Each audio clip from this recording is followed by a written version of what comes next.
Yitz, did you ever turn to God and ask him for a sign? Well, I think our Parsha has an answer to that.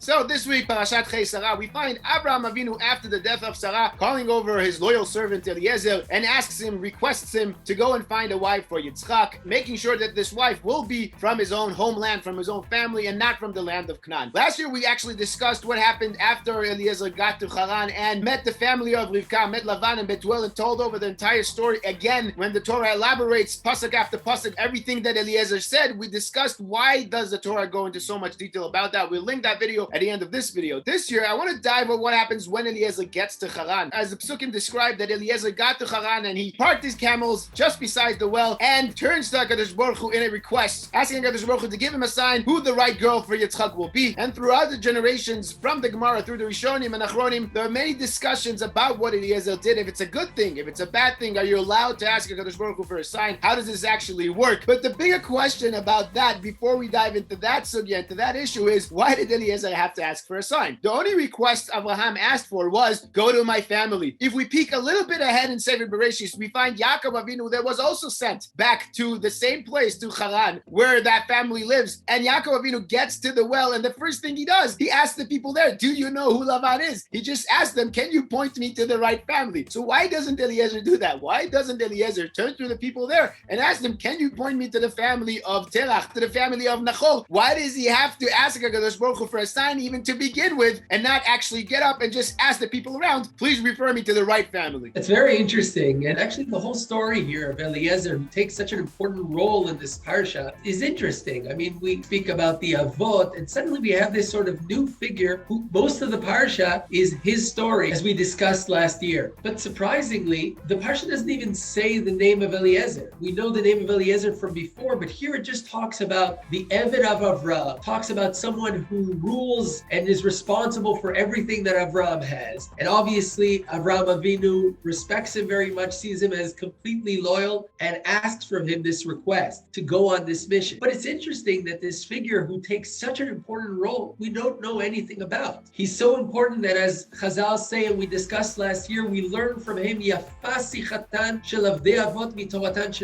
it's more beautiful to learn from the conversations of the servants of the Avot than the Torah of the children. So he's obviously really important and we learn from him a lot, but his name isn't even mentioned once throughout the entire parak. So I think there's something that this teaches us, and it can also answer your question. If we read along the Psukim, we'll see something very interesting. It's not only that the Torah doesn't mention Eliezer, it's that Eliezer doesn't mention himself. It's like he's not a part of this. He's constantly talking. Every line he says is about Adoni, is about Avraham Avinu. Even in that famous story, when he asks for a sign, he doesn't turn to HaKadosh Baruch Hu and says, help me out, give me a sign, help me succeed in my mission. Nothing. He says, Hakreh lefanai hayom, do this coincidence, do this miracle, do this sign for me today. V'aseh chesed im Adoni Avraham. Not for me. I'm not a part of this. And this keeps repeating itself throughout the whole parsha. If there's one thing that we do know about Eliezer, it's that he knew how to do a shlichut. He knew how to be a shaliach. He knew how to fully dedicate himself to the mission that he was on. And maybe that's also what's happening here.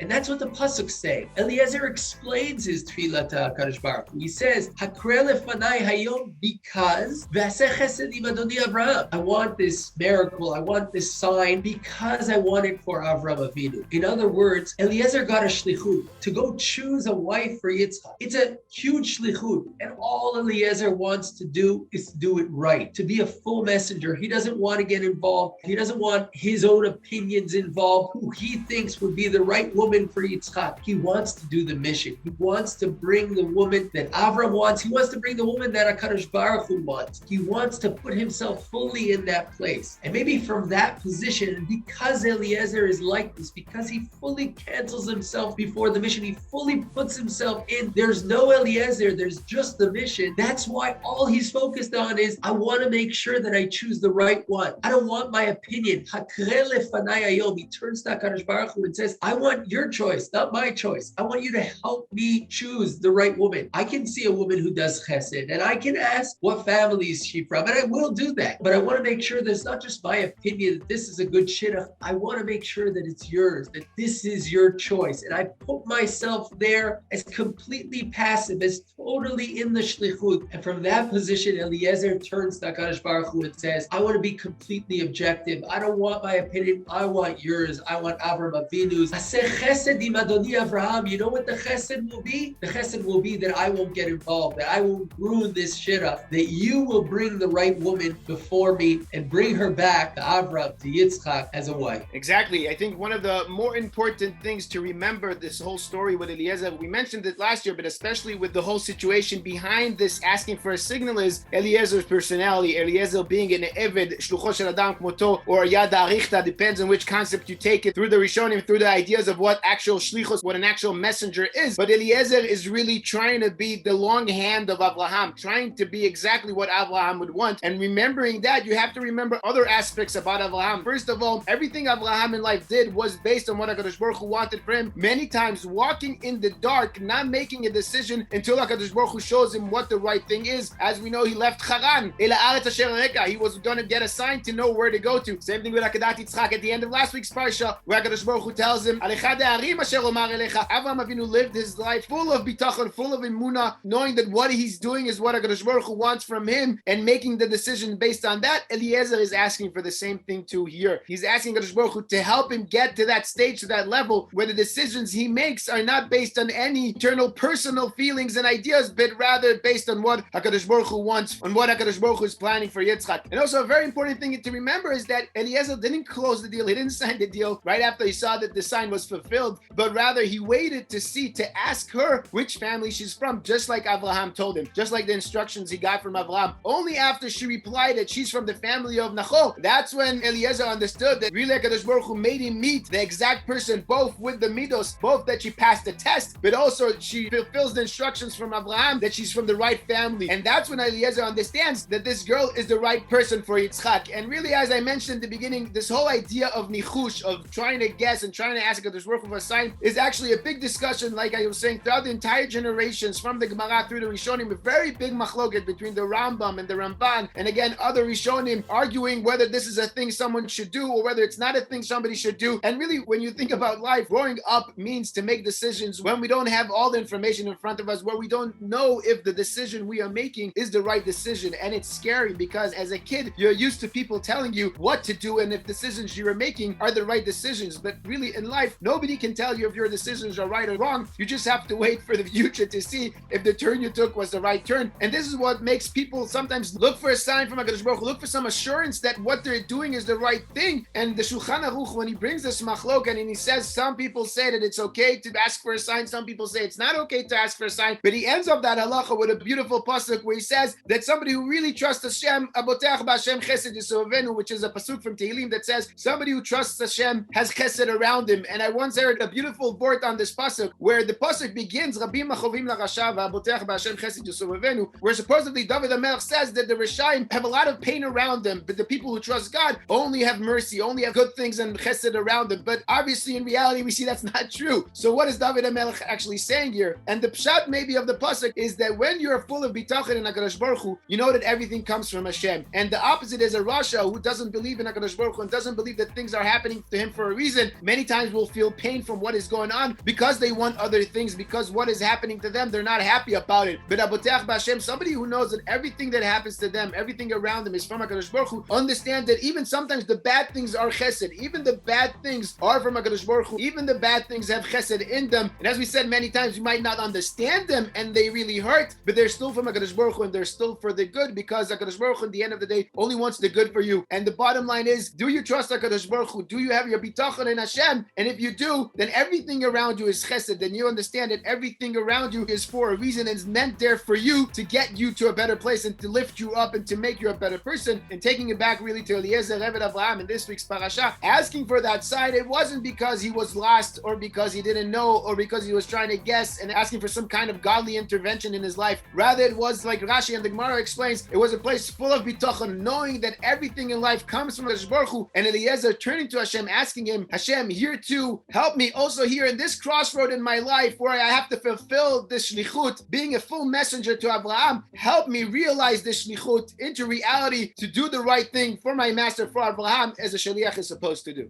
Maybe this can also answer another question, because we know the concept we mentioned of Yafasi Chatan. Beautiful is the conversation of Avdei Avot from the Torah of the Banim, saying that sometimes we learn things in Torah from one letter, from one word, and here we have a whole conversation. And it's not even a mitzvah, it's not even a commandment, it's a story. But Yafasi Chatan, more beautiful is the Sicha of Avdei Avot mitoratan shel Banim. And it's interesting. Why is that sentence not Yafasi Chatan shel Avot? I mean, we usually learn things from the Avot. We have so many stories and so much detail about the stories of the Avot. But we're not comparing the Avot to the Torah of the Banim. We're actually comparing Eliezer, Eved Avraham, or the Eved without a name even. What does that mean? Why is that Sicha more beautiful than Toratan shel Banim? But maybe based on what we were saying, we can understand this differently. When I have Torah and I have my other conversation, then my Torah could be important. And the rest of my conversations, a lot of my conversations, which are usually somehow about me or about things that interest me, aren't